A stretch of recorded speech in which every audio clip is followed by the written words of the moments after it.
Iran ने इतना destruction कर दिया इजराइल का कि वीडियो डालना बैन करना पड़ा।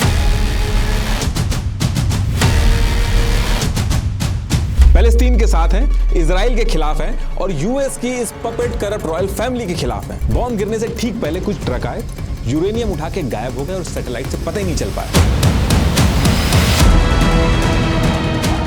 ये $20,000 के सस्ते ड्रोन यूएस के $300 मिलियन के रडार उड़ा रहे हैं। ये सऊदी यूएई के डीसैलिनेशन प्लांट पे अगर एक भी ईरान का बॉम्ब गिरा तो पूरे देश के पीने का पानी का क्या होगा। मरने से पहले ही अली खमैनी ने 31 प्रोविंस में बांट के ईरान के 31 अलग कमांडर बना दिए। पूरा का पूरा मुस्लिम उम्मा पीछे खड़ा है।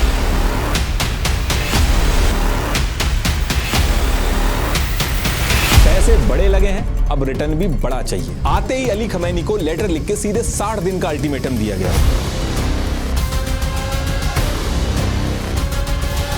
गल्फ का 90% फूड इस रास्ते से इंपोर्ट हो रहा है।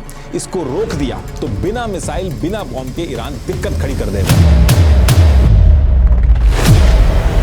सब इस सबमरीन इंटरनेट केबल से चल रहा है। ईरान इसका स्विच पकड़ के बैठ गया कि अब मैं जो चाहूंगा वो करूंगा। यूएस से हाथ मिला के मुस्लिमों पे बॉम्ब गिराया है, इसलिए नहीं छोड़ेंगे।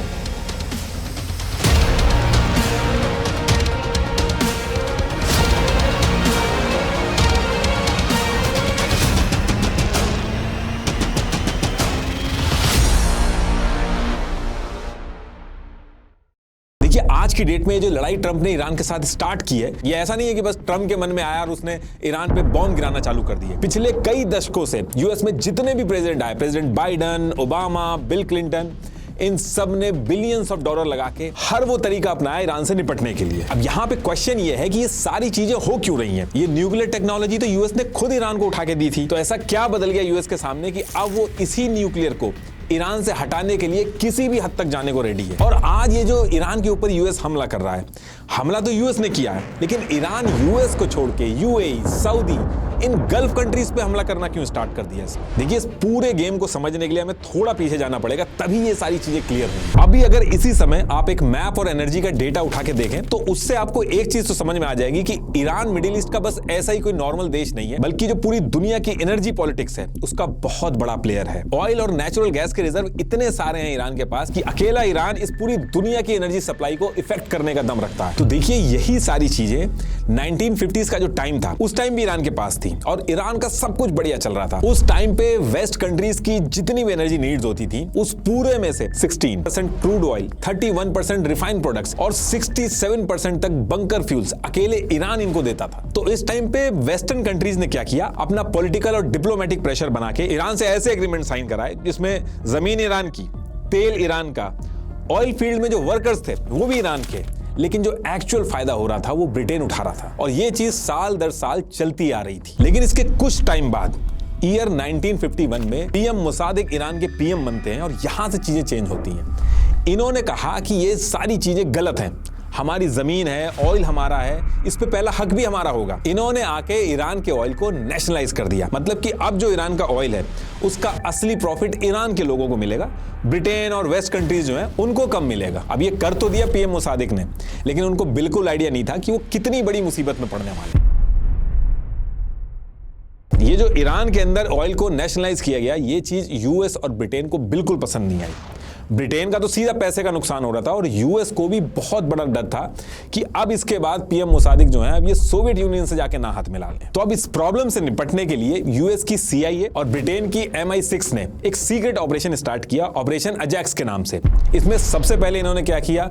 पीएम मुसादिक को हटाया, उठा के जेल में डाल दिया और ईरान में पहले से ही जो शाह मोहम्मद रजा पहलवी थे, जो यूएस के हिसाब से चलते थे, इनकी सारी की सारी पावर बढ़ा दी और चीजें अपने हिसाब से चलाने लगे। और ये चीज करने से ईरान यूएस एक अलाइंड स्टेट बन गया।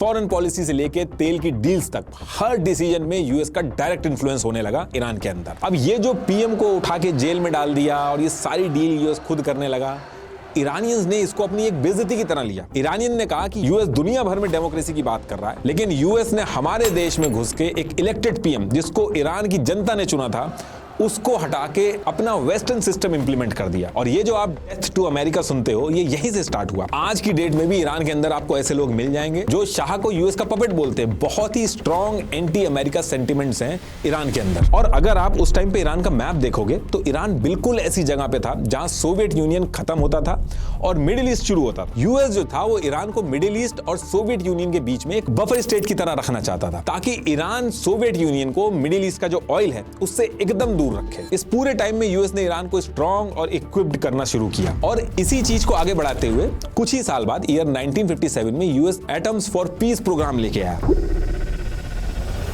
इसमें यूएस ने ईरान को न्यूक्लियर टेक्नोलॉजी दी, और सिर्फ ऐसे ही बस नाम के लिए नहीं दे दी। न्यूक्लियर की नॉलेज, न्यूक्लियर टेक्नोलॉजी, पूरा का पूरा जो न्यूक्लियर का इकोसिस्टम होता है, यूएस ने वो ईरान को ट्रांसफर किया।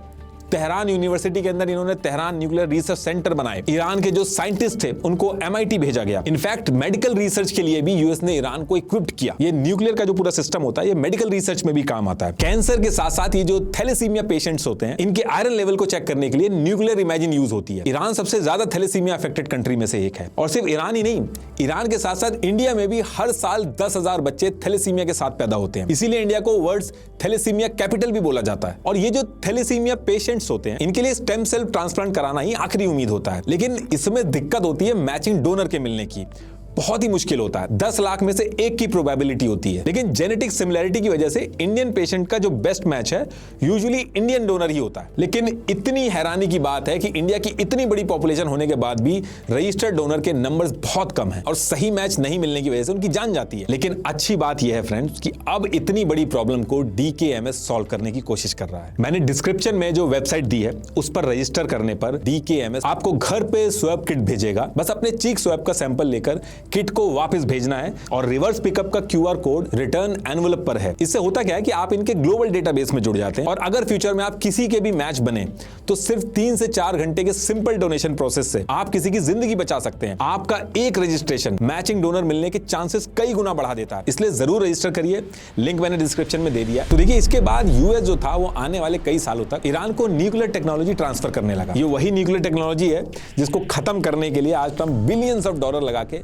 बॉम्ब गिरा रहे हैं ईरान पे। अभी आएगा आगे, मैं उसको भी बताऊंगा। देखिए, अब ये सारी चीजें यूएस और ईरान के बीच में चल रही थी तो यूएस के अंदर एक ऐसा इंसिडेंट होता है जिसकी वजह से यूएस के लिए पूरा जो मिडिल ईस्ट है वो बहुत ही इंपॉर्टेंट बन जाता है। और कैसे बनता है वो भी बताता हूं। देखिए, अगर आपको याद होगा जो मेरी यूएस डॉलर वाली वीडियो थी उसमें मैंने बताया था कि ईयर 1971 से पहले यूएस डॉलर जो था वो गोल्ड से बैक था। मतलब कि यूएस ने प्रॉमिस किया था कि वो $35 के बदले 1 आउंस गोल्ड देगा। ये सारा कुछ हमने ऑलरेडी डिटेल में यूएस डॉलर वाली वीडियो में डिस्कस किया और इन्हीं सारी रीजंस की वजह से यूएस डॉलर का फ्लो पूरी दुनिया में बढ़ा, वो ग्लोबल रिजर्व करेंसी भी बना। लेकिन ईयर 1971 के स्टार्टिंग में कंट्रीज को डाउट हुआ कि यूएस के पास उतना गोल्ड नहीं है जितने डॉलर दुनिया में घूम रहे हैं। तो फ्रांस जैसी कंट्रीज ने डॉलर के बदले गोल्ड मांगना चालू किया और जब प्रेशर बहुत ज्यादा पड़ा तो 15 अगस्त 1971 को यूएस प्रेसिडेंट निक्सन ने अनाउंस कर दिया कि अब अमेरिकन डॉलर के बदले गोल्ड नहीं मिलेगा। इसी को निक्सन शॉक भी बोला जाता है। लेकिन इन सारी चीजों के बीच में जब ये निक्सन शॉक होता है, इस एक इवेंट से कंट्रीज का डॉलर के ऊपर ट्रस्ट कम होने लगा। कहीं ना कहीं यूएस को भी लगने लगा कि कुछ ना कुछ करना पड़ेगा, वरना कंट्रीज का ट्रस्ट लूज होगा तो वो अपने रिजर्व में डॉलर नहीं रखेंगी, तो इससे डॉलर का दुनिया में डोमिनेंस कम होगा। यूएस की जो हेजेमनी है, जो दबदबा है, उस पर इंपैक्ट आएगा। तो यूएस ने गोल्ड का रिप्लेसमेंट ढूंढना चालू किया ताकि दुनिया में डॉलर के ऊपर डिपेंडेंसी बनी रहे। तो इस टाइम पे यूएस ने देखा कि ऑयल जो है वो दुनिया के लिए एक यूनिवर्सल कमोडिटी बन चुकी है जिसके बिना काम ही नहीं चल सकता कंट्रीज का। और सबसे ज्यादा ऑयल रिजर्व जो है वो Iran, Saudi, Kuwait, Iraq, middle east में था। तो फिर ये सारी चीजें देख के ईयर 1974 में यूएस जो है वो सऊदी के पास पहुंचता है और सऊदी के पास पहुंच के इन्होंने एक अरेंजमेंट किया। इन्होंने सऊदी से कहा कि जो भी तुमसे ऑयल खरीदने आए उसको तुम सिर्फ डॉलर में बेचो, किसी और करेंसी में मत बेचो। अब यहां से दिक्कत ये है कि अगर सऊदी सारा कुछ डॉलर में बेचेगा तो बहुत सारा डॉलर आएगा, उस डॉलर का वो करेगा क्या, क्योंकि डॉलर के बदले गोल्ड तो अब मिल नहीं रहा है। तो यूएस ने कहा कि इसको तुम यूएस की इकोनॉमी और ट्रेजरी बॉन्ड्स वगैरह में इन्वेस्ट करो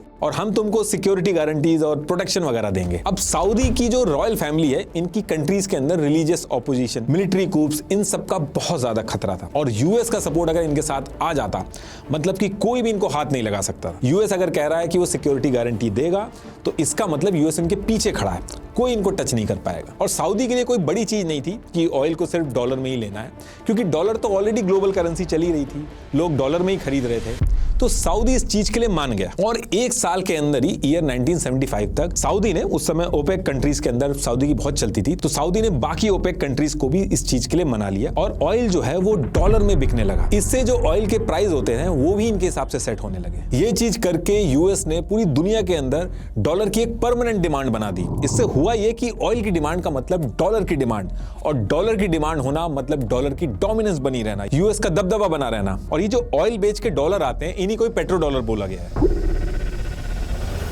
और इस पूरी साइकिल को पेट्रो डॉलर रिसाइकलिंग बोला गया। तो इससे हुआ यह कि पेट्रो डॉलर रिसाइकिल करके डॉलर जो यूएस में वापस इन्वेस्ट होता था, यूएस के पास जो पैसा आता था, यूएस इससे अपनी मिलिट्री स्ट्रॉन्ग करता था और इसी मिलिट्री का यूज करके मेक श्योर करता था कि पेट्रो डॉलर का सिस्टम मिडिल ईस्ट के अंदर एज इट इज बना रहे। और इस तरीके का एडवांटेज किसी और कंट्री के पास नहीं था। मिडिल ईस्ट का आप कोई भी कंफ्लिक्ट उठा के देखोगे, उसकी जड़ इसी से जुड़ी हुई मिलेगी आपको।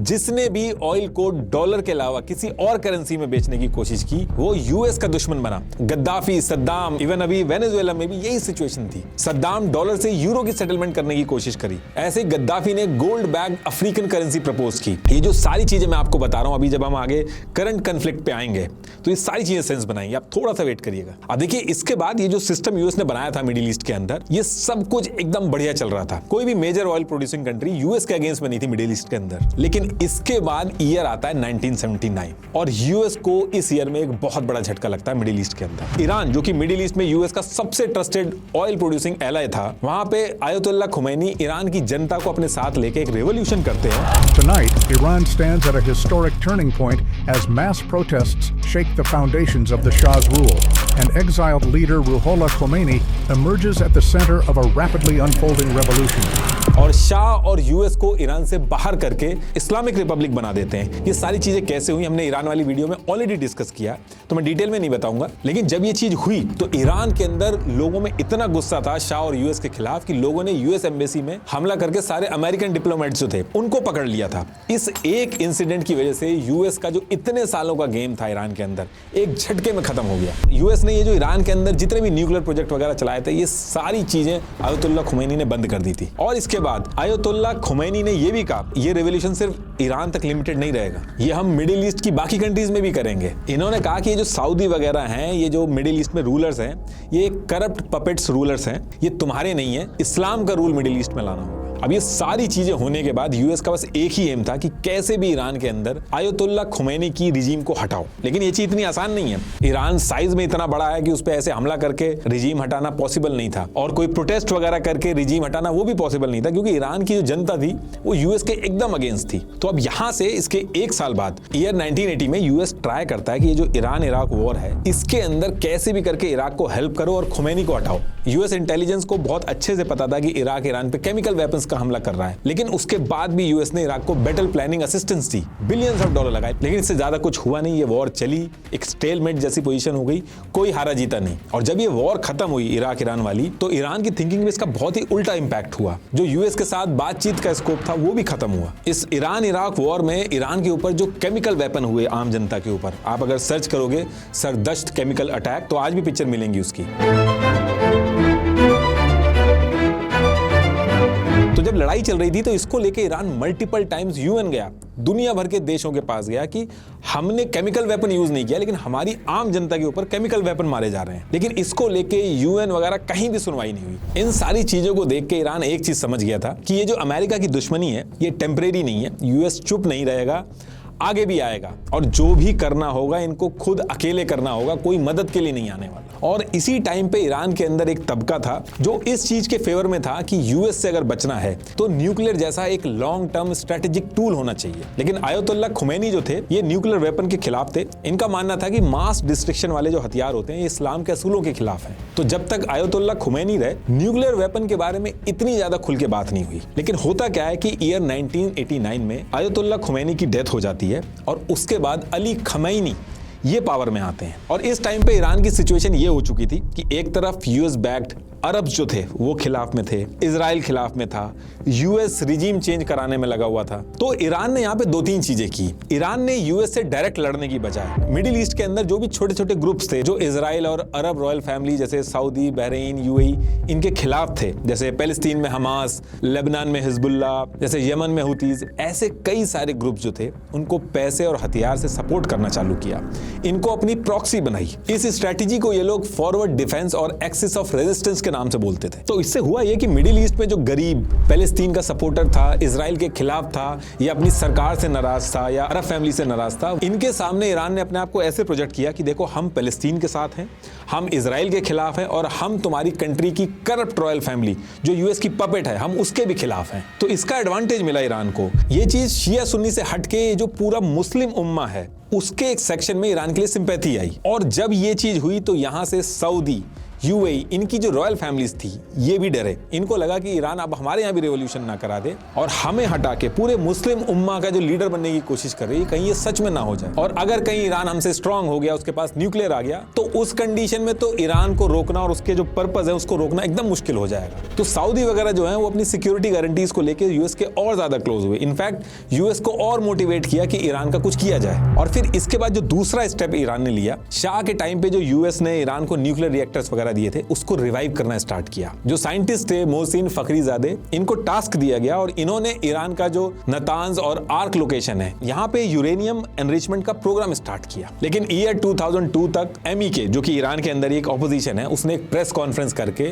ये दोनों न्यूक्लियर साइट जो थी इनको पब्लिक कर दिया। देखिए जो पूरा अभी जो लड़ाई चल रही है, जो पूरा कॉन्फ्लिक्ट है, इसमें एक चीज समझना बहुत जरूरी है कि ये जो जमीन के अंदर से रॉ यूरेनियम निकलता है उसके मिक्सचर में 99% से ज्यादा हिस्सा U-238 आइसोटोप का होता है और 1% से भी कम हिस्सा U-235 आइसोटोप का होता है। न्यूक्लियर यूज करने के लिए ये जो U-235 है यही काम का होता है। ये जो रॉ यूरेनियम में से U-235 का परसेंटेज को बढ़ाया जाता है उसको ही एनरिचमेंट कहते हैं। अगर ये एनरिचमेंट यानी कि U-235 का जो परसेंटेज है ये 3 से 5% तक हो जाता है तो ये इलेक्ट्रिसिटी वगैरह में यूज हो सकता है। लेकिन यही एनरिचमेंट अगर 90% तक पहुंच जाता है तो तब जाके ये न्यूक्लियर वेपन में यूज हो पाता है। तो जब इस टाइम पे न्यूक्लियर प्रोग्राम के बारे में दुनिया को पता चला तो ईरान ने कहा कि हम वेपन नहीं बना रहे, हम तो इलेक्ट्रिसिटी वगैरह के लिए बस 1-2% तक का एनरिचमेंट कर रहे हैं। लेकिन ये सारी चीजें देख के तुरंत international atomic energy agency IAEA इनकी टीम साइट पे पहुंचती है, उनको हाईली एनरिच्ड यूरेनियम बनाने के पार्टिकल्स वगैरह मिलते हैं। तो इस चीज से बहुत ज्यादा ईरान के ऊपर इंटरनेशनल प्रेशर आता है, तो ईरान अपना न्यूक्लियर प्रोग्राम इसी टाइम पे रोक देता है। तो इस टाइम पे न्यूक्लियर प्रोग्राम तो रुक गया, लेकिन सेम टाइम पे एक और ऐसी चीज होती है कि फिर से दोबारा से इसकी नीड पड़ जाती है। होता क्या है कि सद्दाम हुसैन जो यूएस के अगेंस्ट हो गया था उसको यूएस ने पकड़ा और रिजीम चेंज कर दी इराक के अंदर। और ये करने के बाद ईरान को भी इराक के साथ जोड़ के एक्सिस ऑफ इविल बोलना स्टार्ट कर दिया यूएस ने। और एक तरफ इराक में यूएस घुस गया, दूसरी तरफ अफगानिस्तान में भी यूएस था और धीरे धीरे ईरान को हर तरफ से एनसर्कल करके प्रेशर बनाना स्टार्ट किया यूएस ने। इस सद्दाम वाले इंसिडेंट का ईरान पे बहुत बड़ा इंपैक्ट पड़ा। यहां से ईरान को रियलाइज हो गया कि जो देश यूएस की हिट लिस्ट में है उसका जाना तय है। बस एक नॉर्थ कोरिया है जो यूएस की हिट लिस्ट में भी है लेकिन उसको यूएस टच नहीं करता, और वो सिर्फ इसलिए नहीं करता क्योंकि उसके पास न्यूक्लियर है। तो यहीं से ईरान को लगा कि अगर अपना सर्वाइवल चाहिए और यूएस से बचना है तो उसका एक ही रास्ता है कि अपना न्यूक्लियर बनाओ, वरना कभी ना कभी सद्दाम की तरह हमारा भी यही हाल होगा। तो इन सारी चीजों को देख के दोबारा से जो ईरान के प्रेसिडेंट महमूद थे, इन्होंने जितनी भी इससे पहले न्यूक्लियर डील वगैरह के जो एग्रीमेंट वगैरह थे वो सब रद्द कर दिया, उनको कैंसिल कर दिया। और ईरान के अंदर जो फोर्डो पहाड़ हैं उसके अंदर छुपा के न्यूक्लियर एनरिचमेंट दोबारा से शुरू कर दिया। अब देखिए यूएस जो है वो ईरान का न्यूक्लियर हो जाना ये बिल्कुल अफोर्ड नहीं कर सकता था, क्योंकि ईरान के पास अगर न्यूक्लियर आ गया तो यूएस का कोई भी प्रेशर या कोई भी धमकी कुछ काम नहीं करता। और जब डर ही नहीं रहेगा ईरान को तो ईरान अपना ऑयल चाहे युआन में बेचे चाहे येन में बेचे, यूएस कुछ नहीं कर पाएगा। और जब ईरान ये करेगा तो बाकी गल्फ कंट्रीज भी करने लगेंगे। और इसके साथ साथ यूएस ने सऊदी अरेबिया, गल्फ कंट्रीज को सिक्योरिटी प्रोमिसेस कर रखे हैं। इसी वजह से गल्फ कंट्रीज ने डॉलर को तेल में बेचने के लिए एक्सेप्टेंस दी थी। तो अगर ईरान न्यूक्लियर देश बनने के बाद गल्फ कंट्रीज पे अग्रेसिव हो जाए या रेवोल्यूशन लाने की बात करे तो यूएस की सारी सिक्योरिटी गारंटीज बस पेपर पे रहेंगी, वो कुछ कर नहीं पाएगा। तो देखिए सारी चीजें बताने का मतलब ये है कि एक अकेले ईरान के न्यूक्लियर बनने बनने से ईयर 1974 से ये जो गेम पूरा चला आ रहा है यूएस का, पूरा ये जो पेट्रो डॉलर का सिस्टम है और डॉलर की डोमिनेंस चल रही है, एक झटके में उसको इंपैक्ट पड़ेगा। तो यूएस कुछ भी अफोर्ड कर सकता है, लेकिन यूएस ईरान को किसी भी कीमत पे न्यूक्लियर देश बनना अफोर्ड नहीं कर सकता। तो जैसे यूएस को पता चला कि ईरान दोबारा से न्यूक्लियर प्रोग्राम अपना स्टार्ट कर रहा है, इनकी और इजराइल की इंटेलिजेंस बहुत अंदर तक घुसी हुई थी, इनको हर चीज पता चल जाती है। तो यूएस और इजराइल ने डायरेक्ट हमला नहीं किया, बल्कि एक स्टक्स नाम से एक वायरस बना के इनकी न्यूक्लियर फैसिलिटी पे छोड़ दिया। न्यूक्लियर फैसिलिटी के अंदर जितने भी सेंट्रीफ्यूजेस थे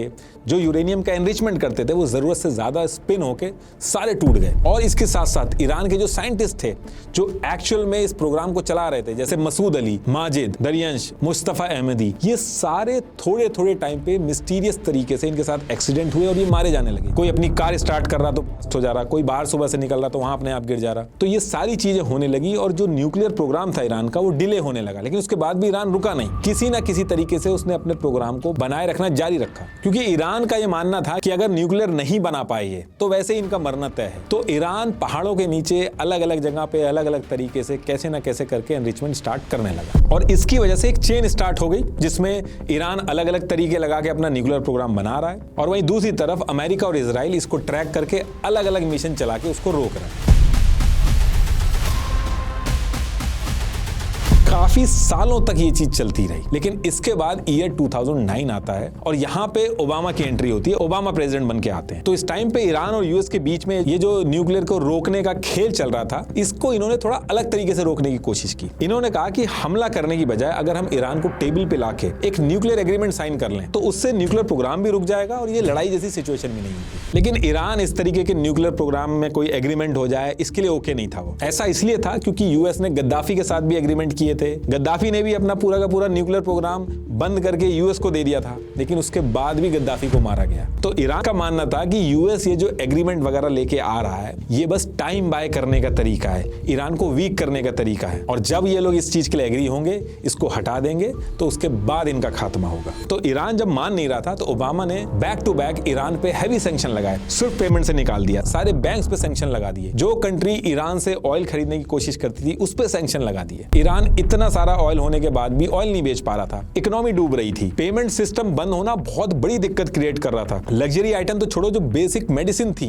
वो तक इंपोर्ट होने में दिक्कत हो रही थी, क्योंकि कोई कंट्री अगर मेडिसिन दे भी दे तो वो पेमेंट कैसे करे ईरान को। हॉस्पिटल में एनेस्थीसिया तक कम हो गए थे, तो ऑपरेशन वगैरह तक नहीं हो पा रहे थे। और फिर जब बहुत ज्यादा हाल खराब हुआ सैंक्शन से, तो ईरान एग्रीमेंट के लिए रेडी हुआ। जुलाई 2015 को वियना के अंदर ईरान ने JCPOA एग्रीमेंट साइन किया। ईरान के साथ इसमें यह डील हुई कि ईरान 3.67% तक एनरिचमेंट कर सकता है, लेकिन IAEA जो है इसके इंस्पेक्टर 24 घंटे मॉनिटरिंग करेंगे। तो इस चीज के लिए दोनों कंट्रीज ओके होती हैं, ये एग्रीमेंट हो जाता है। ईरान के ऊपर जो सैंक्शंस थे उनको ईज किया गया, हर कोई बहुत खुश था इससे और चीजें बहुत अच्छे से आगे चलने लगी। लेकिन इसके 3 साल बाद 2018 में एंट्री होती है ट्रंप की। ट्रंप प्रेसिडेंट बनने के बाद ही कहते हैं कि ओबामा ये जो ईरान के साथ न्यूक्लियर डील करके गए हैं ये बहुत बड़ा ब्लंडर है, जिसका बहुत बड़ा नुकसान यूएस को होगा। पहली चीज इन्होंने कही कि ये जो एग्रीमेंट है उसमें इतनी दिक्कतें हैं, जो बेसिक बैलिस्टिक मिसाइल वगैरह हैं इसको तक ओबामा ने कवर नहीं कर रखा इस एग्रीमेंट में। ऊपर से जो इंपॉर्टेंट क्लॉज है वो कुछ टाइम बाद एक्सपायर हो जाएंगे और उस केस में ईरान लीगली और स्ट्रांग हो जाएगा। ट्रंप ने कहा कि ओबामा ये जो JCPOA साइन करके गए हैं इससे ये यूएस को एक ट्रैप में फंसा के गए हैं, इससे फायदा कुछ नहीं होने वाला। ईरान को बस टाइम मिलेगा, वो और स्ट्रांग होगा और तब ईरान को न्यूक्लियर बनाने से रोकने के लिए बहुत देर हो चुकी होगी। ट्रंप ये जो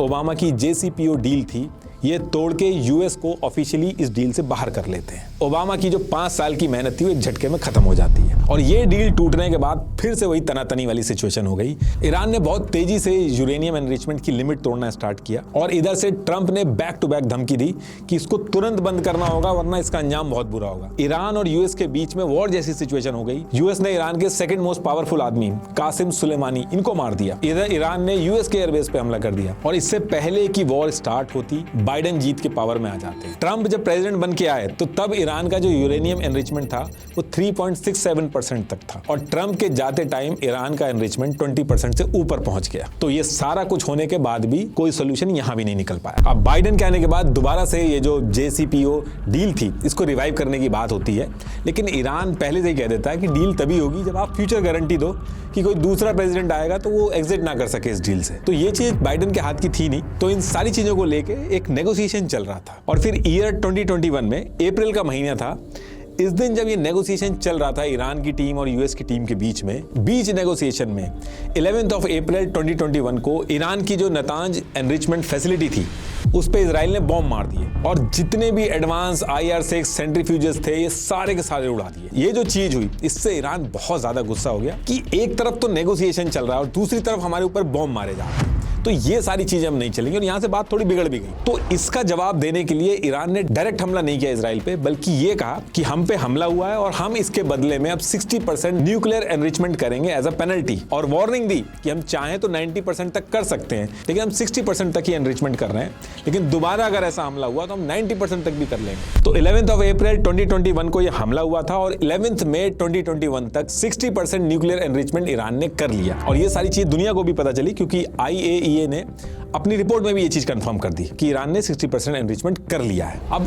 इसको लेके यूएस के लिए भी दिक्कत खड़ी हुई, बाकी देश भी एक साथ आए, ईरान पे प्रेशर बनाना चालू किया गया क्योंकि अब यहां से 90% करना भी बहुत आसान था। IAEA के जो बोर्ड ऑफ गवर्नर थे इन्होंने 35 मेंबर कंट्रीज में वोट वगैरह करा के ईरान के खिलाफ रेजोल्यूशन वगैरह पास कराए। तो ईरान ने कहा कि एक तो हम आपके साथ कोऑपरेट कर रहे हैं, आपको एक एक डिटेल दे रहे हैं, IAEA की जो टीम है उसको पूरी मॉनिटरिंग वगैरह करवा रहे हैं, लेकिन उसके बाद भी ना तो हमारे से सैंक्शन हटा रहे और हमारे ऊपर प्रेशर अलग से बना रहे। तो ये सारी चीजें बोल के ईरान ने न्यूक्लियर साइट पे IAEA की जो टीम थी उसकी एंट्री बंद कर दी, जो कैमरे लगे हुए थे न्यूक्लियर फैसिलिटी में वो सब हटा दिए गए, ऑनलाइन एनरिचमेंट मॉनिटर जो थे, फ्लो रेट मॉनिटर जो थे, ये सारे ईरान ने हटा दिए। अब इसकी वजह से जो 24 घंटे इमेजरी ऑनलाइन एनरिचमेंट डेटा ये सारा जो आता था वो बंद हो गया। तो ईरान ने कहा कि जब हम कोऑपरेट ही नहीं कर रहे हैं तो कैमरे वगैरह जो लगे हुए हैं इनका भी कोई मतलब नहीं है। लेकिन फिर जो IAEA के जो डायरेक्टर थे ग्रोसी, ये ईरान गए, बातचीत हुई और दोबारा से कैमरे वगैरह इंस्टॉल किए गए। अब कैमरे वगैरह तो दोबारा लग गए, लेकिन ईरान का न्यूक्लियर प्रोग्राम इतना आगे चला गया था कि सिंपल वो जो 2015 वाली डील थी उसको दोबारा लाके कोई फायदा नहीं था। और ईरान कोई सीरिया या इराक नहीं है कि वहां हमला करके कंट्रोल कर रहा हो। रिजीम चेंज के भी ऑप्शन नहीं थे क्योंकि ईरान के लोग जो थे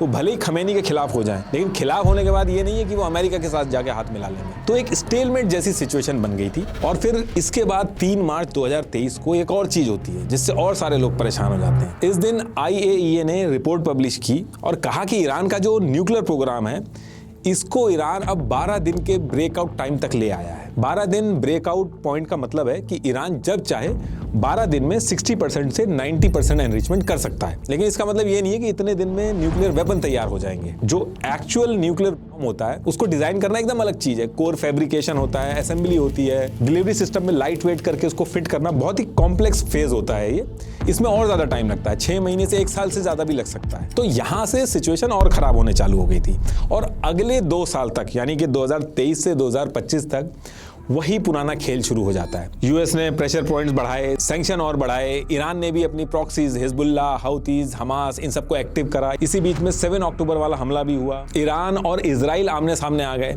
इजराइल ने न्यूक्लियर साइट पे बॉम्ब गिराए। ये सारी चीजें 2 साल के अंदर हुई, लेकिन उसके बाद भी ईरान ने जैसे तैसे छुपा के अपना न्यूक्लियर प्रोग्राम बचा के रखा। और फिर इसके बाद ईयर आता है 2025 यानी कि पिछला साल, और यहाँ पे दोबारा से एंट्री होती है ट्रंप की। ट्रंप दोबारा से जब प्रेसिडेंट बन के आते हैं तो उसके कुछ ही दिन बाद यानी कि मार्च 2025 को खमैनी को लेटर लिख के सीधे 60 दिन का अल्टीमेटम देते हैं कि जल्दी से जल्दी एग्रीमेंट साइन करके जो पूरा न्यूक्लियर एनरिचमेंट का प्रोग्राम है इसको बंद करो, वरना मिलिट्री कॉन्सिक्वेंसेस झेलने होंगे। तो कुछ ही वीक में ईरान और यूएस के ऑफिशियल जो थे वो ओमान के अंदर नेगोशिएशन स्टार्ट वगैरह भी करते हैं, लेकिन बार बार की तरह यहाँ भी न्यूक्लियर एनरिचमेंट में आके बात फंस जाती है। ईरान ने कहा कि 3 से 4% तो देखो हम एनरिचमेंट करेंगे, ये हमारा हक है, लेकिन ट्रंप ने साफ कह दिया कि एनरिचमेंट एकदम बंद करना होगा। और ये नेगोशिएशन करते करते 7 दिन का जो अल्टीमेटम था वो खत्म हो जाता है जून 2025 में। और फिर 22 जून 2025 को ऑपरेशन मिडनाइट हैमर होता है।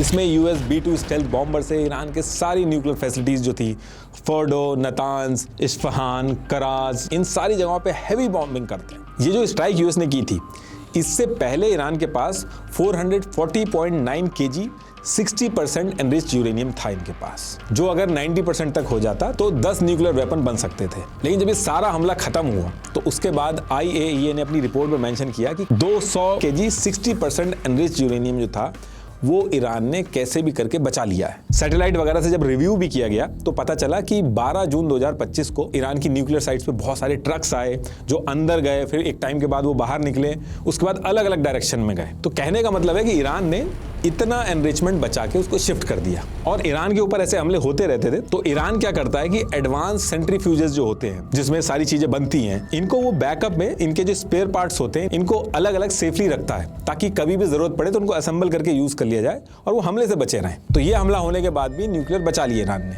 लेकिन ट्रंप ने कहा कि ऑपरेशन सक्सेसफुल गया, हमने सारे न्यूक्लियर उड़ा दिए और अपनी जीत अनाउंस कर दी उन्होंने। ये जो हमला किया था यूएस ने, इससे ईरान का न्यूक्लियर प्रोग्राम डिले तो हुआ, लेकिन ईरान ने अंडरग्राउंड कंपाउंड मिन्जादेही में सब ट्रांसफर करके दोबारा से काम स्टार्ट कर दिया। तो घूम फिर के जहां पे सारी बात शुरू हुई थी वहीं पे दोबारा से पहुंच गई। इन सारी चीजों को कोई फायदा नहीं हुआ। अब सिचुएशन ये है कि एग्रीमेंट काम नहीं कर रहे, न्यूक्लियर प्लांट डिस्ट्रॉय कर करके यूएस थक गया है, वॉर अगर की जाए तो उसमें नुकसान बहुत है, रिजीम चेंज की पॉसिबिलिटी भी नहीं हो रही है। तो इसके बाद दिसंबर 2025 में ईरान में प्रोटेस्ट स्टार्ट हो जाते हैं। नॉर्मली प्रोटेस्ट वगैरह होते हैं ईरान में, लेकिन छोटे एरिया में होते हैं, लेकिन इस बार दिसंबर 2025 यानी कि कुछ महीने पहले ही इस बार जो प्रोटेस्ट हुए वो बहुत बड़े स्केल पे हुए। करीब 10 से 17 प्रोविंस में ये प्रोटेस्ट ईरान के अंदर फैल गए। In Tehran, the Grand Bazaar shuts down as merchants join mass protests against Mohammad Reza Shah Pahlavi, marking a major escalation in the revolution.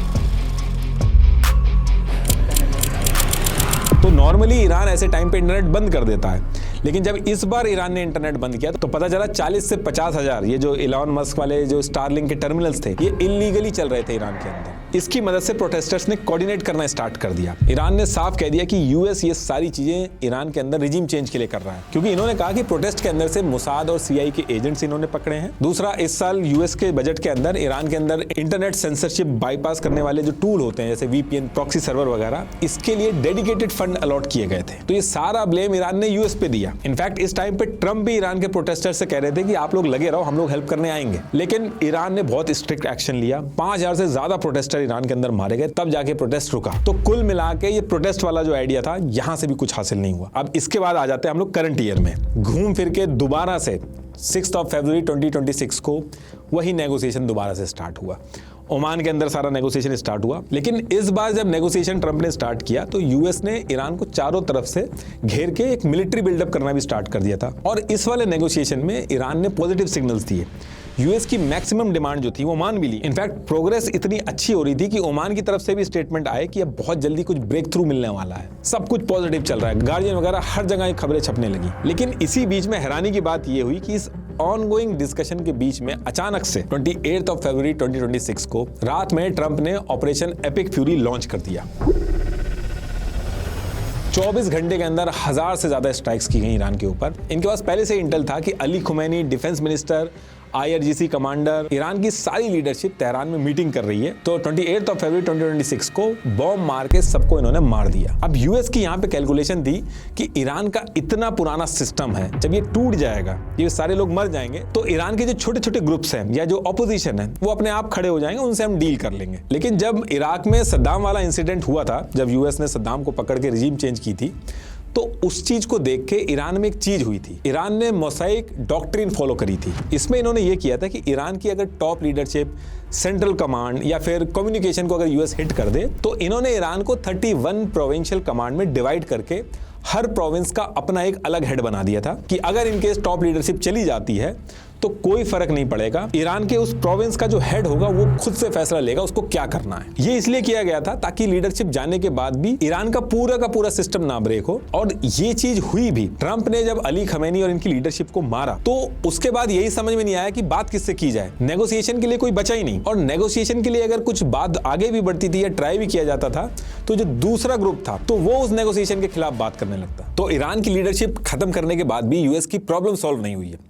उल्टा ईरान ने एक स्ट्रॉन्ग और सरप्राइज रिटेलिएशन स्टार्ट कर दिया है। सरप्राइज वर्ड में इसलिए use कर रहा हूं क्योंकि ईरान ने इजराइल के साथ साथ गल्फ की top oil producing countries Saudi Arabia, Kuwait, Qatar, UAE, gulf countries के अंदर जहां जहां यूएसए के बेस हैं, इन सब पे हमला कर दिया। Iran has expanded its military operations across multiple Middle Eastern nations in recent days, raising serious concerns of a broader regional conflict as global powers closely monitor the rapidly escalating situation. और US के लिए एक ऐसी situation खड़ी कर दी है जहां पे यूएस बैकफुट पे है। अब यूएस एक सुपर पावर है, ईरान उसके सामने कुछ भी नहीं है। जितना ईरान का पूरा मिलिट्री बजट है उतना तो यूएस के एक एयरक्राफ्ट का खर्चा हो जाता है। लेकिन उसके बाद भी ईरान यूएस को इसलिए परेशान कर पा रहा है क्योंकि ईरान के पास कुछ चीजें ऐसी है जिसकी वजह से सिर्फ आज ही नहीं, ईरान को पिछले कई 100 सालों से हराना बहुत मुश्किल है। और ऐसा मैं क्यों कह रहा हूं वो भी आपको बताता हूं। अभी ये जो वॉर ऑन गोइंग है, यूएस इस टाइम पे ईरान के अलग अलग ठिकानों पे जाके हमला कर रहा है और बहुत भारी नुकसान कर रहा है। अब अगर आप ईरान की डेमोग्राफी देखोगे तो ईरान के चारों तरफ जो बॉर्डर्स हैं उन पे नेचुरल माउंटेन्स हैं। वेस्ट में जागरोस और नॉर्थ में एल्बोर्स माउंटेन कैप्सियन सी तक है। ये माउंटेन ईरान के लिए एक नेचुरल मिलिट्री शील्ड की तरह एक्ट करते हैं। सद्दाम ने ईरान से 8 साल तक लड़ाई करी लेकिन जागरोस माउंटेन क्रॉस नहीं कर पाया। अगर इस साइड भी अगर आप मैप पे देखोगे तो ईरान इन पहाड़ियों से कुवैत, सऊदी, यूएई सब पे बड़े आराम से हमला करके छुप सकता है, लेकिन गल्फ कंट्रीज के लिए वापस हमला करना उतना आसान नहीं है। दूसरा, ईरान का एरिया बहुत ज्यादा बड़ा है। इराक से 4 गुना ज्यादा बड़ा है ईरान। हर चीज इतनी दूर है कि इस टाइम पे अगर यूएस एक जगह पे हमला कर रहा है तो दूसरी जगह पे उतना इंपैक्ट नहीं हो रहा है। तो इस बड़े एरिया की वजह से ईरान की जो हमला झेलने की कैपेसिटी है वो भी बहुत ज्यादा है। अभी $16 बिलियन खर्च करके यूएस ने 5000 से ज्यादा बम मारे, लेकिन ईरान उसको एब्जॉर्ब कर पा रहा है। वहीं जब ईरान इजराइल पे मिसाइल मार रहा है तो एरिया छोटा होने की वजह से इजराइल का बहुत ज्यादा नुकसान हो रहा है। बिल्डिंग्स बहुत क्लोज हैं। तेल अवीव, जेरूसलेम, हाइफा, ये सब एक दूसरे से इतने पास हैं कि कभी-कभी एक मिसाइल के ब्लास्ट का रेडियस भी मल्टीपल सिटीज को इफेक्ट करता है। तो यूएस ईरान को जितनी मिसाइल्स यूज करके नुकसान पहुंचाता है, ईरान उससे बहुत ही कम मिसाइल्स में इजराइल को नुकसान पहुंचाता है। इस लड़ाई में इजराइल के ऊपर इस बार बहुत ज्यादा डिस्ट्रक्शन हुआ। और इसके साथ साथ ईरान ने क्या किया, ये जो माउंटेन्स हैं इनके अंदर मिसाइल सिटीज बना रखी हैं अलग अलग लोकेशन पे। अंदर ट्रेनें भी चलती हैं। इन्होंने पहाड़ों के अंदर अंडरग्राउंड बेसेस, सारा मिसाइल और ड्रोन का सिस्टम अलग अलग जगह पे लगा रखा है। यूएस के लिए ये समझ पाना कि मिसाइल कहां से आ रही है वो भी एक बहुत टफ टास्क है। और ईरान यूएस से लड़ने के लिए पिछले 20 साल से तैयारी कर रहा है, तो इनके पास हथियारों के नंबर्स बहुत ज्यादा है। ईरान बहुत ही सस्ते मिसाइल और ड्रोन का यूज कर रहा है। ईरान का जो शाहिद ड्रोन है जो टारगेट पे जाके उड़ जाता है, उसकी कॉस्टिंग $20,000 से $50,000 के बीच में होती है। तो ईरान इनको बल्क में भेजता है तो पकड़ना बहुत मुश्किल होता है। और इनको रोकने के लिए जो पैट्रियट इंटरसेप्टर्स हैं वो $4 मिलियन से भी ज्यादा के हैं। थर्ड इंटरसेप्टर्स $13 से $15 मिलियन का। ईरान के जो ये चीप ड्रोन्स हैं उन्होंने यूएस का $300 मिलियन का एडवांस रेडार AN/TPY-2 ये उड़ा दिया। इस वॉर के अंदर यूएस के ऊपर जो कॉस्ट का लोड है वो ईरान ने बहुत ज्यादा बढ़ा दिया। और इसके बाद सबसे बड़ा हथियार जो ईरान के पास है, जो आप रोज सुनते होंगे, स्ट्रेट ऑफ हॉर्मुज। ईरान ने इस एरिया को पकड़ के पूरा गेम चेंज कर दिया है। मैप पे अगर आप इस एरिया को देखोगे तो बहुत ही छोटा सा 33 किलोमीटर का एरिया है और शिप जो होती है वो बहुत डीप वाटर से निकलती है। तो एक्चुअल जो है वो 9 से 10 किलोमीटर का ही एरिया है। अब स्ट्रेट ऑफ हॉर्मुज का ये जो आप छोटा सा एरिया देख रहे हो, इस एरिया से पूरी दुनिया का 20% ऑयल जाता है। इंडिया की जो टोटल एनर्जी नीड्स है उसका 50% इस रास्ते से जाता है। चाइना का 40%, जापान का 80%, ऐसे ही हर कंट्रीज का जाता है। अब ईरान ने यहाँ पे किया क्या है कि इस रास्ते पे आके ईरान बैठ गया है और इस छोटे से एरिया को कंट्रोल करने के लिए ईरान को कोई बहुत भारी टेक्नोलॉजी या मिलिट्री सेटअप की जरूरत नहीं है।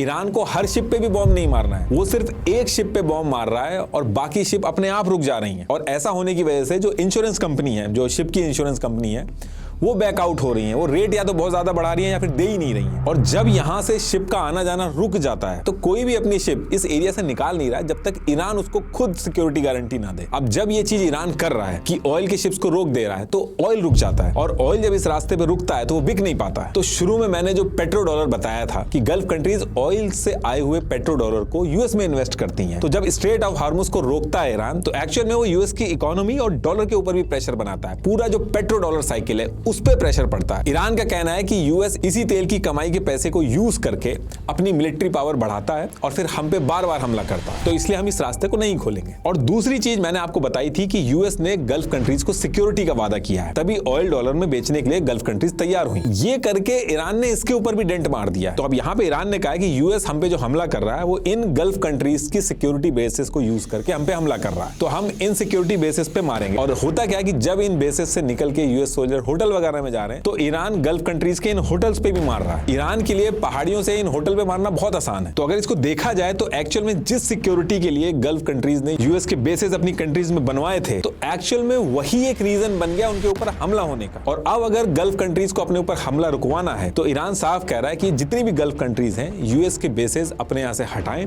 और ये जो एयर स्पेस है जहां से आके यूएस हमारे ऊपर हमला कर रहा है इसको बंद करें। और ये वॉर का अभी पहला फेज है। यूएस के पास बहुत सारी अभी ऐसी चीजें हैं जिसकी वजह से केओस क्रिएट हो सकता है गल्फ कंट्रीज के अंदर। गल्फ कंट्रीज में खेती नहीं होती है तो 90% फूड इंपोर्ट होकर इसी स्ट्रेट ऑफ हॉर्मुज से ही आता है, जिसमें से 70% इसी स्ट्रेट ऑफ हॉर्मुज से आता है। तो ये वॉर अगर इस तरीके से चलती रही और ईरान ने अगर इसके ऊपर भी कुछ एक्शन लेना स्टार्ट किया तो और दिक्कतें स्टार्ट होंगी। और गल्फ कंट्रीज में पानी जो होता है तो ये लोग सी वाटर को डिसैलिनेशन प्लांट में प्रोसेस करके पीने का पानी बनाते हैं। बहुत टाइम लगता है इन डिसैलिनेशन प्लांट्स को बनाने में। गल्फ कंट्रीज का लगभग 60% पानी इन्हीं डिसैलिनेशन प्लांट से आता है। ईरान के लिए इन ज़गरोस माउंटेन से चीप ड्रोन भेज के डिसैलिनेशन प्लांट्स को उड़ाना बहुत ही आसान काम है और अभी तक ये सारी चीजें ईरान ने करी नहीं है। लेकिन इन केस यूएस ऐसे ही बढ़ता रहा और ईरान ने सही में ये स्टेप उठा लिया कि डिसैलिनेशन प्लांट को ड्रोन से उड़ाने लगा तो ये बहुत बड़ी दिक्कत खड़ी हो जाएगी। गल्फ कंट्रीज डरी हुई है कि अगर ईरान ने ऐसा किया तो फिर चाहे बाद में सीज फायर भी हो जाए, इन डिसैलिनेशन प्लांट्स को वापस बनाने में भी 6-6 महीने 1 साल तक लग जाता है। तब तक यहाँ के लोग पानी कहां से पिएंगे? तो बेसिकली गल्फ कंट्रीज यूएस की वो नस बन गई है जिसको ईरान दबा के यूएस के ऊपर प्रेशर बना रहा है। और जैसा मैंने अभी बताया था कि यूएस ने गल्फ कंट्रीज की सिक्योरिटी की जिम्मेदारी ली है और अगर यूएस इस टाइम पे गल्फ कंट्रीज को नहीं बचा पाएगा, इतने सालों की यूएस की मेहनत पे पानी फिरेगा। इससे पहले क्या होता था कि ट्रंप ये बोल के निकल जाते थे कि हम जीत गए, हमारे ऑब्जेक्टिव्स पूरे हो गए हैं और बात खत्म हो जाती थी। लेकिन यहाँ पे वो भी नहीं हो पा रहा है क्योंकि अगर ऐसा करके ट्रंप यहाँ से निकल भी जाते हैं तो ईरान तो स्ट्रेट ऑफ हार्मुज में बैठा है। वो तो कह रहा है हम जब तक नहीं खोलेंगे जब तक हमारी सारी की सारी शर्तें पूरी नहीं होंगी। ईरान ने शर्तों में बहुत सारी चीजें मांगी हैं कि हमारे ऊपर जो हमला हुआ है, जितना नुकसान हुआ, उसका सारा का सारा पैसा उसको वापस चाहिए, सैंक्शन हटाने को बोले हैं, न्यूक्लियर प्रोग्राम को एनरिच करेगा, वो बहुत सारी डिमांड है। और सिर्फ गल्फ कंट्रीज और यूएस की बात नहीं है, इस लड़ाई का लेवल अगर बढ़ा तो स्ट्रेट ऑफ हार्मुज और रेड सी जो है, पानी के नीचे जो इंपॉर्टेंट सबमरीन इंटरनेट केबल्स जाती हैं, तो इन केबल्स को भी उड़ाने की बात हो रही है। पूरी दुनिया की internet connectivity, cloud services, global data traffic, banking system, हर चीज में बहुत बड़ी दिक्कत खड़ी हो जाएगी। और ये भी कहा जा रहा है कि ट्रंप के ऊपर हर तरफ से प्रेशर है। यूएस में एक वेल फंडेड जूस लॉबी है जो कॉन्टिन्यूअसली इजराइल के इंटरेस्ट के लिए काम करती है। ट्रंप का पूरा इलेक्शन शेल्डन एडेल्सन की वाइफ ने फंड किया। इन्होंने एक बार पब्लिक फोरम पे ये तक बोल दिया था कि ईरान के ऊपर न्यूक्लियर चला देना चाहिए। तो ईरान के ऊपर इंटरनल प्रेशर्स भी हैं और आज तक की हिस्ट्री में कभी ऐसा नहीं हुआ कि सिर्फ एयर स्ट्राइक से रिजीम चेंज कर दी जाए और टेक ओवर कर लिया जाए। लेकिन यूएस भी कोई हल्की कंट्री नहीं है। ये लोग इराक में, सीरिया में, अफगानिस्तान में ये सारी चीजें बहुत बार करते आए हैं, तो इनको बहुत अच्छे से पता है कि ऐसी सिचुएशन में करना क्या है। ये भी रिपोर्ट्स आ रही हैं कि शायद बूट्स ऑन ग्राउंड यानी कि सोल्जर्स को भी ये कुछ एरिया में, जैसे कि स्ट्रेट ऑफ हार्मुज, इन सारे एरिया को कंट्रोल करने के लिए उतारेंगे। लेकिन फिलहाल के लिए भलाई इसी में है कि ये सब जल्दी से खत्म हो, वरना पूरी दुनिया के लिए दिक्कत खड़ी हो जाएगी। क्योंकि अगर ये इजराइल और ईरान ये बहुत ज्यादा डेस्परेट हो गए तो न्यूक्लियर वॉर तक बात पहुंच सकती है और जिन कंट्रीज की कोई भी गलती नहीं है उनको इस सब में बिना मतलब नुकसान हो रहा है। लास्ट में एक बार फिर से आपको बता दूं, DKMS एक बहुत बड़ी प्रॉब्लम सॉल्व करने की कोशिश कर रहा है। लिंक मैंने डिस्क्रिप्शन में दे दिया, एक बार जरूर रजिस्टर करिए। Thank you.